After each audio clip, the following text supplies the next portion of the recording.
Hello everyone and welcome to sqadia.com. I'm your educator, Dr. Ali Imran, and today's lecture is on Scleroderma Part 1. In this lecture, we're going to study about scleroderma. We're going to study what scleroderma is, what it entails. Then we're going to learn about its cause, the different factors which might influence it, such as genetic or other ones. Then we learn about its pathogenesis, how its genesis occurs in a particular pattern and why this pattern is important and what components appear in this cascade.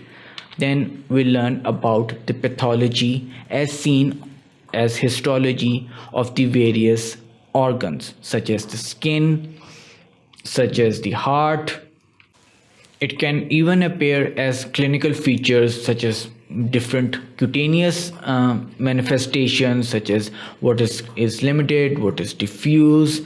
Then we are going to learn about what these different cutaneous presentations entail. Then we learn about the organ involvement, what is Raynaud phenomena and why it is important.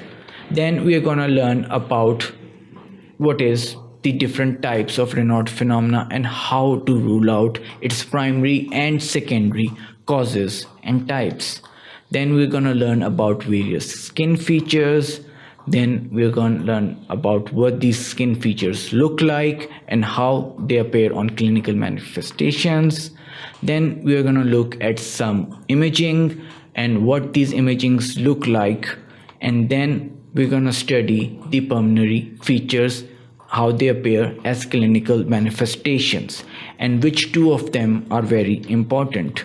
And then we're going to learn how different CT scans are used and how they are presented on HRCT. Then we're going to learn about the pulmonary arterial hypertension and what it appears like. And then we're going to study all the rest of the scleroderma in the part 2 of the lecture. You can watch this lecture among thousands of other lectures on topics ranging from medicine to gastroenterology to biochemistry to anatomy. You can even start your free trial. Thank you so much for watching sqadia.com.